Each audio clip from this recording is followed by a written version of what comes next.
Hello and welcome friends to our YouTube channel. आज हम लोग ADO की तैयारी करेंगे जो कि है सहायक विकास विस्तार अधिकारी की तैयारी।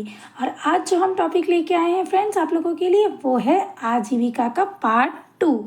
ठीक है फ्रेंड्स, ये पार्ट 2 है। इसका पहला पार्ट और डल चुका है फ्रेंड्स, और इसका जो दूसरा पार्ट है वो आप अभी देखेंगे। ठीक है फ्रेंड्स, अगर आप इस चैनल पर नए हैं तो चैनल को सब्सक्राइब कीजिए, बेल आइकन दबाएं जिससे कि आने वाली वीडियो की नोटिफिकेशन आप लोगों को मिलती रहेगी। चलिए फ्रेंड्स, स्टार्ट करते हैं हमारा आज का सेशन। फ्रेंड्स, हम पिछले पार्ट में हम आप लोगों से एक क्वेश्चन किए थे कि 2019 की जनगणना में हमारे राज्य में राज्य पशु की कुल संख्या है। तो इसका जो करेक्ट आंसर होगा फ्रेंड्स वो होगा ऑप्शन ए, लगभग 1.59 करोड़ जो है इसकी जनसंख्या है राज्य पशु की। ठीक है फ्रेंड्स, चलिए चलते हैं अगले प्रश्न पर। हमारा प्रश्न नंबर होगा 27वां। प्रश्न 27 है, स्व सहायता समूहों में सदस्यों की अधिकतम संख्या होनी चाहिए। तो अधिकतम कितनी संख्या हो सकती है स्व सहायता समूह की? तो इसका जो सही उत्तर होगा फ्रेंड्स वो होगा ऑप्शन ए, 20 जो है ये करेक्ट आंसर होगा। तो जो सदस्यों की संख्या है स्व सहायता समूह में वो 20 होनी ही चाहिए।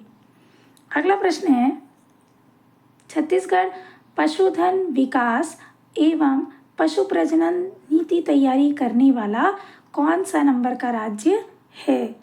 तो ये कौन से नंबर का राज्य है फ्रेंड्स? इसका जो सही उत्तर होगा वो होगा ऑप्शन सी, तीसरा इसका सही उत्तर होगा। ठीक है फ्रेंड्स, पशुधन में जो छत्तीसगढ़ की जो का जो रैंक है वो है तीसरे नंबर पर। अगला प्रश्न है प्रश्न 29, NRLM की मुख्य विशेषताएं है। तो इनकी जो मुख्य विशेषताएं हैं इसका करेक्ट आंसर होगा वो होगा उपरोक्त सभी, ऑप्शन डी इसका करेक्ट आंसर होगा। सर्वव्यापी सामाजिक जागरण, सर्वव्यापी वित्तीय समावेशन और ग्रामीण स्वरोजगार एवं प्रशिक्षण, ये सभी जो है ये NRLM की विशेषताएं हैं। प्रश्न 30 है, NRLM की शुरुआत की। तो इसकी जो शुरुआत है ये किसने की थी फ्रेंड्स? ऑप्शन ए इसका करेक्ट आंसर होगा, सोनिया गांधी ने की थी NRLM की शुरुआत। अगला प्रश्न है, NRLM का नैतिक मूल्य है। तो इसका जो नैतिक मूल्य क्या है फ्रेंड्स? इसका जो करेक्ट आंसर होगा वो होगा ऑप्शन डी, उपरोक्त सभी इसका करेक्ट आंसर होगा। मतलब अत्यंत निर्धनों को शामिल करना, सभी प्रक्रियाओं और संस्थानों में पारदर्शिता, सामुदायिक आत्मविश्वास और आत्मनिर्भरता, ये सभी NRLM के नैतिक मूल्य हैं फ्रेंड्स। अगला प्रश्न है, खादी ग्रामोद्योग के अंतर्गत सब्सिडी का प्रतिशत है। तो सब्सिडी का कितना प्रतिशत होगा फ्रेंड? तो इसका जो करेक्ट आंसर होगा फ्रेंड्स वो होगा ऑप्शन डी, 35 इसका सही उत्तर होगा। ठीक है फ्रेंड्स, चलते हैं अगले प्रश्न पर। NRLM योजना के अंतर्गत कितने गांवों को शामिल करना है?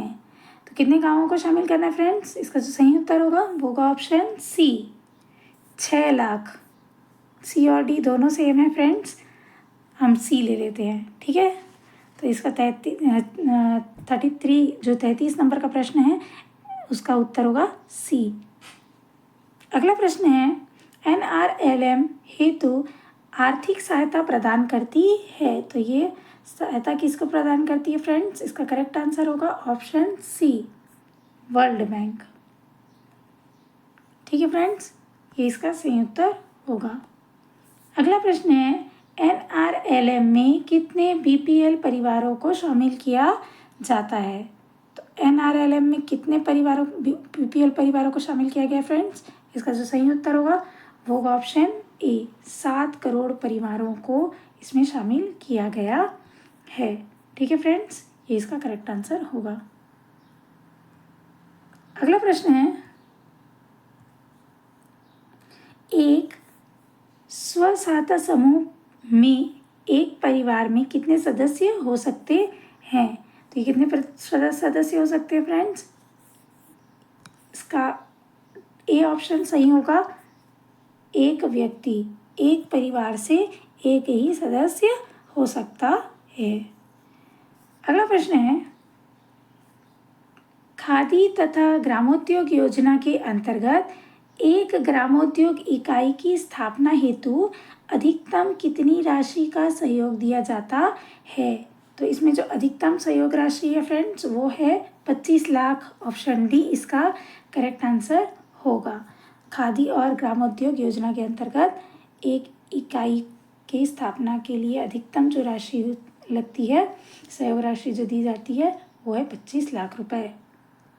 अगला है, ग्रामीण विकास मंत्रालय भारत सरकार ने NRLM की शुरुआत की, तो ये कौन से सन में की है फ्रेंड्स? इसका जो सही उत्तर होगा वो होगा ऑप्शन बी, 1911 में इसकी शुरुआत की है। अगला प्रश्न है, स्व सहायता समूह जिसको SHG भी बोलते हैं, सेल्फ हेल्प ग्रुप, में सदस्यों की न्यूनतम संख्या होनी चाहिए, तो कितनी न्यूनतम संख्या होनी चाहिए फ्रेंड्स? इसका जो सही उत्तर है वो है ऑप्शन बी, 5 इसका सही उत्तर होगा। कम से कम 5 सदस्य इसमें होने चाहिए। अगला प्रश्न है, खादी एवं तथा ग्रामोद्योग के तहत ऋण को ब्याज सहित कितने समय में वापस करना होता है? तो कितने समय में इसको रिटर्न करना होता है फ्रेंड्स? इसका जो सही उत्तर होगा वो होगा ऑप्शन सी, 7 वर्षों में जो ऋण है वो ब्याज सहित देना होता है। अगला प्रश्न है, इसमें से कृषि आधारित उद्योग है, तो इसका जो सही उत्तर होगा फ्रेंड्स वो होगा ऑप्शन डी, उपरोक्त सभी इसका करेक्ट आंसर होगा। नूडल निर्माण, दरिया निर्माण और मसाला निर्माण, ये सभी जो है ये कृषि आधारित उद्योग हैं। अगला प्रश्न है, प्रधानमंत्री रोजगार सृजन कार्यक्रम के तहत विनिर्माण क्षेत्र में ₹10 लाख तथा सेवा क्षेत्र में ₹5 लाख से अधिक राशि हेतु शैक्षणिक योग्यता है, तो इसका जो सही उत्तर होगा फ्रेंड्स वो होगा ऑप्शन बी, 20 का सही उत्तर होगा। 8वीं पास इसका सही उत्तर है। अगला प्रश्न है, सेवा आधारित उद्योग है, तो सेवा आधारित कौन सा उद्योग है फ्रेंड्स? इसका जो सही उत्तर है वो है ऑप्शन डी, उपरोक्त सभी, नाई धोबी, चाय की दुकान और नलसाजी, ये सभी जो है ये सेवाएं आधारित उद्योग हैं। अगला प्रश्न है, ऋण की पहली किस्त हेतु उद्यमिता विकास कार्यक्रम प्रशिक्षण अवधि होती है, तो इसका जो सही उत्तर होगा वो होगा ऑप्शन सी, 2 सप्ताह इसका करेक्ट आंसर होगा। अगला प्रश्न है, कारीगर प्रशिक्षण योजना चलाया जाता है, तो ये कब चलाया जाता है फ्रेंड्स? किसके द्वारा चलाया जाता है? राज्य सरकार के द्वारा। ऑप्शन बी इसका करेक्ट आंसर होगा। ठीक है फ्रेंड्स, तो जो कारीगर प्रशिक्षण योजना है वो राज्य सरकार द्वारा चलाई जाती है। अगला प्रश्न है, राष्ट्रीय लघु उद्योग निगम की स्थापना हुई, तो ये कब स्थापना हुई है फ्रेंड्स? ऑप्शन डी इसका करेक्ट आंसर होगा, 1958 में हुई है। ठीक है फ्रेंड्स, अगला प्रश्न है 1958, इनमें से खनिज आधारित उद्योग है, तो इसके करेक्ट आंसर होगा ऑप्शन डी, उपरोक्त सभी इसका सही उत्तर होगा। कहने का मतलब है चूना पत्थर, सीपी आदि, रत्न कटाई और बर्तन धोने का पाउडर, ये सभी जो है ये खनिज आधारित उद्योग हैं। अगला प्रश्न है, परिवार मूलक योजना संचालित किया जाता है, तो इसका जो सही उत्तर होगा फ्रेंड्स वो होगा ऑप्शन बी, राज्य सरकार द्वारा जो है ये संचालित किया जाता है जो है परिवार मूलक योजना। अगला प्रश्न है, प्रश्न 49, इनमें से वन पर आधारित उद्योग है। तो वन पर आधारित कौन सा उद्योग है फ्रेंड्स? इसका जो सही उत्तर होगा वो होगा ऑप्शन डी, उपरोक्त सभी इसका सही उत्तर होगा। कत्था निर्माण, दिया सलाई उद्योग और लाख निर्माण, ये सभी जो है ये वन पर आधारित उद्योग हैं। अगला प्रश्न है 50, भारतीय उद्योग लघु उद्योग परिषद की स्थापना की गई। तो इसकी जो स्थापना है वो कब की गई है फ्रेंड्स? ये की गई है, ऑप्शन डी इसका करेक्ट आंसर होगा, नवंबर 1979 में इसका सही उत्तर होगा। अगला प्रश्न है, निम्न में से वस्त्र उद्योग में सम्मिलित है। तो वस्त्र उद्योग में कौन सा सम्मिलित है फ्रेंड्स? इसका जो सही उत्तर होगा वो होगा ऑप्शन डी, उपरोक्त सभी इसका सही उत्तर होगा।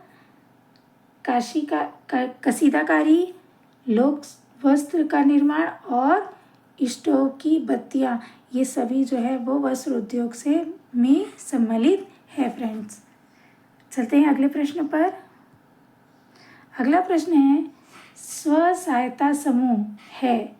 तो ये किसके लिए फ्रेंड्स? ये आप लोग 4 ऑप्शन पढ़ेंगे और पढ़ के इसके जो आंसर है वो कमेंट पर आप लोग बताएंगे। फ्रेंड्स इसका जो आंसर है मैं अब इसको नेक्स्ट वीडियो में लेके आऊँगी और मिलते हैं हम नेक्स्ट वीडियो पे। आज के लिए इतना ही। अगर वीडियो पसंद आई हो तो लाइक शेयर ज़रूर करें और अगर आप इस चैनल पर नए हैं तो सब्सक्राइब करना ना भूलें, बेल आइकन दबाएं जिससे कि आने वाली वीडियो की नोटिफिकेशन आप लोगों को मिलती रहेगी। Thanks for watching friends.